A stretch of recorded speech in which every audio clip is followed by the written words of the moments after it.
मेरे चैनल से जुड़े तमाम रसोइया भाई बहनों का स्वागत है, नमन है, वंदन है, अभिनंदन है। दोस्तों, जैसा कि आप सबों को मालूम है कि बिहार में 2 लाख से ऊपर रसोइया भी है। बिहार के विभिन्न इस विद्यालयों में काम कर रहे हैं खाना बनाने का।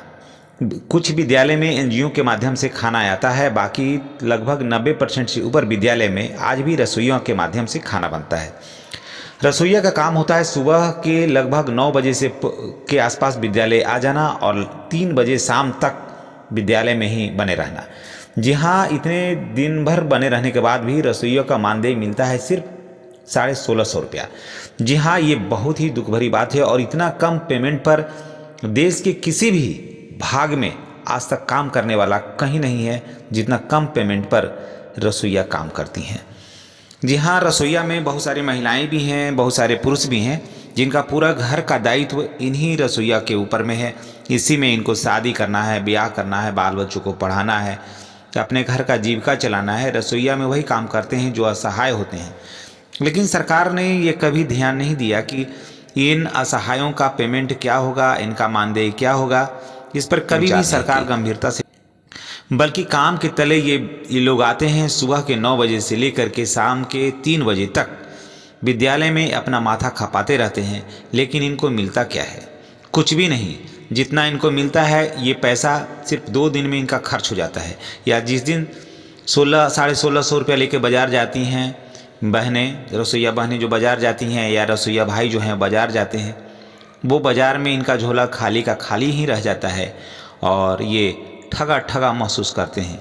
फिर भी ये सेवा भाव से विद्यालयों में लगे रहते हैं और दिन रात विद्यालय के प्रति सचेत रहते हैं और शिक्षकों और प्रधानाध्यापक के साथ कदम से कदम मिला करके अपने हर गम को छुपा करके आगे बढ़ते हैं और अपने होठों पर मुस्कान लाते हुए काम में लग जाते हैं, क्योंकि ये सोचते हैं कि ये मेरा काम है, ये मेरा धर्म है, ये मेरा फर्ज है। लेकिन सिर्फ धर्म और फर्ज इन्हीं तक तो सीमित नहीं है। इनके भी बच्चे हैं, इनका भी परिवार है, इनकी भी अपनी दुनिया है। जब ये खुशहाल होंगे तभी तो भविष्य उज्ज्वल होगा। जैसा मन वैसा अन्न। जी हाँ, जैसा मन रहेगा अन्न भी वैसा ही तैयार होगा। अगर रसोइया हैं, कुंठित भाव से खाना बना रही हैं, उसी भाव को अगर खाना खाने वाले बच्चे पढ़ेंगे खा करके, तो क्या होगा उनके ऊपर? उनके ऊपर भी तो वही कुंठित हो गए उनकी भावनाएं। वो कितना शिक्षा हासिल कर सकते हैं? रसोइया का काम है साफ सुथरा कपड़ा पहनना, बाल झाड़ के आना, बाल साफ सुथरा रखना। लेकिन आखिर किससे, कौन सा पैसा से? इनका तो ड्रेस भी नहीं मिलता है, जबकि इनको खाना बनाने के लिए ड्रेस आना चाहिए। साल में कम से कम भी तो 3 साड़ी या 3 कपड़ा तो ज़रूर मिलना चाहिए इनको, तभी ना साफ सुथरा कपड़ा पहन के आएंगे ये लोग। लेकिन इन बातों का भी ध्यान नहीं रखा जाता है। आज भी लगभग 70% से ऊपर विद्यालयों में गैस पर नहीं, लकड़ी गोईठा पर खाना बनता है। जी हाँ, इस बात को देखने वाला, सुनने वाला, समझने वाला कौन है? कोई नहीं है। इनके दर्द को कोई नहीं सुनता है। जी हाँ, और इनका वेतन बढ़ा तो कितना?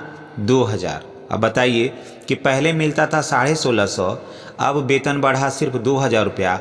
अब ये तो जो सुन रहा है वो भी माथा ठोक रहा है।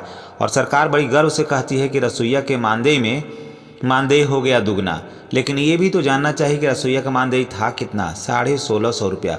बताइए, ये कोई भी सुनता है तो आश्चर्य करता है आज के समय में। और कोई भी आदमी आज काम करना नहीं चाहता है। लेकिन धन्य है ये लोग कि विद्यालयों में इतने कम पैसा में इतना बेहतरीन खाना बना कर के देते हैं। मैं इनके हिम्मत का दाद देता हूँ और इनका सेवा और समर्पण का मैं धन्यवाद मैं देता हूँ। फिर भी ये कोई गिला नहीं है, इनका कोई शिकवा नहीं है, कोई शिकायत नहीं है। ठगे ठगे मन से ये काम करते हैं।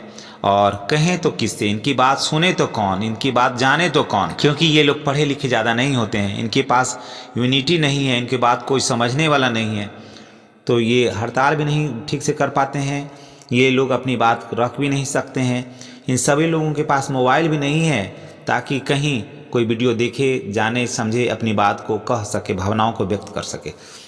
तो चलिए, कोई बात नहीं है, कुछ भी बढ़ा है, लेकिन अब इनका जो वेतन है वो दुगना हो गया है, यानी कि 3650 रुपया वेतन मिलेगा। लेकिन ये लड़ाई यहीं तक नहीं होगी, ये लड़ाई आगे भी बढ़ेगी। अगर तमाम रसोइया भाई बहनों से मेरा गुजारिश है कि अगर आप चैनल पर नए हैं तो चैनल को सब्सक्राइब करके बेल आइकन को दबाइए ताकि वीडियो का नोटिफिकेशन आपको मिले और जो भी मैं वीडियो आपके लिए मैं बनाऊं वो आप तक पहुंचे और आपकी आवाज़ जो है ना वो सरकार तक पहुंचे, क्योंकि सरकार उसी की सुनती है जिसकी आवाज़ सबसे ज़्यादा वहाँ पहुँचती है। और आवाज़ पहुँचाने के लिए यूट्यूब सबसे बेहतर माध्यम है। इसलिए आपसे रिक्वेस्ट है कि चैनल को सब्सक्राइब करके बेल आइकन को अवश्य दबाइएगा। धन्यवाद।